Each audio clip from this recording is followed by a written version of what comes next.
ఇంత జరుగుతుంటే ప్రజలు ఇంత అవస్థల్లో ఉంటే రాష్ట్ర ప్రభుత్వం ముఖ్యంగా గౌరవ ముఖ్యమంత్రి గారు మాత్రం నిన్ననేమో మూసీ నది సుందరీకరణ మీద వారు రివ్యూ చేసినట్టుగా చూసినాం.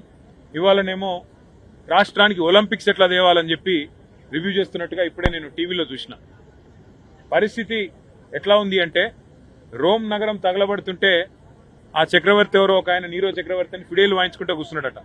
అట్లా రాష్ట్రం వరదల్లో ఉంటే మూసీ సుందరీకరణ ముఖ్యమా, లేకపోతే రాష్ట్రానికి ఒలింపిక్స్ అనే డిస్కషన్ ముఖ్యమా, లేకపోతే ప్రస్తుతం పంట నష్టం ఎంత జరిగింది, ఆస్తి నష్టం ఎంత జరిగింది, ప్రాణ నష్టం ఎంత జరిగింది, ఎంతమంది విపత్తుల్లో ఉన్నారు ఇది చూసుడు ముఖ్యమా? గతంలో టీఆర్ఎస్ ప్రభుత్వం ఉన్నప్పుడు కేసీఆర్ గారు ముఖ్యమంత్రిగా ఉన్నప్పుడు సామాన్యులను కూడా మేము ఆనాడు ఇరుక్కొని పోతే మంచిర్యాల జిల్లాలో గాని భూపాలపల్లి జిల్లాలో గాని వెంటనే హెలికాప్టర్లు పంపి మరి సామాన్యుల ప్రాణాలు కాపాడడం జరిగింది. ఇవాళ మన హెలికాప్టర్లు, మన రాష్ట్రానికి సంబంధించిన హెలికాప్టర్లు బీహార్లో తిరుగుతున్నాయి, కాంగ్రెస్ పార్టీ ఎన్నికల ప్రచారంలో తిరుగుతున్నాయి, ఇంకెక్కడెక్కడో తిరుగుతున్నాయి తప్ప సామాన్యులకు మాత్రం అందుబాటులో లేదు. ఖమ్మంలో వరదలు వస్తే అక్కడ కొంతమంది లేడీస్ అర్థనాదాలు చేసినా పట్టించుకున్నవాడు లేడు. ఇదివరకు ఖమ్మంలో కూడా హెలికాప్టర్ పంపలేదు, 3 మంత్రులు ఉన్నా.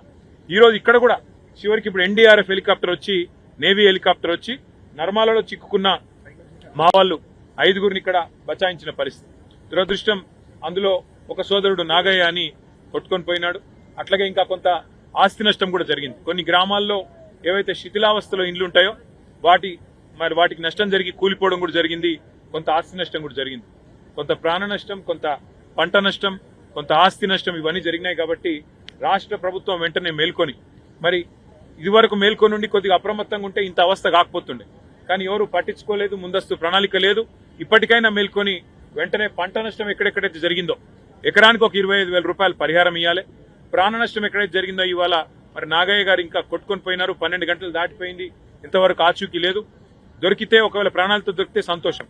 కానీ ఇంకెక్కడైనా ప్రాణ నష్టం జరిగితే కూడా మెదక్లో కూడా ప్రాణ నష్టం జరిగిందని వింటున్నాం. ఒక్కొక్క కుటుంబానికి 25 లక్షల రూపాయల చొప్పున నష్టపరిహారం ఇవ్వాలి. ఒక్కొక్క ఎకరానికి 25,000 రూపాయల చొప్పున నష్టపరిహారం ఇవ్వాలి. కూలిపోయిన ఇళ్లకు కూడా వెంటనే వాటి స్థానంలో ఇందిరమ్మ ఇండ్లు మంజూరు చేయాలని చెప్పి కూడా డిమాండ్ చేస్తున్నాం.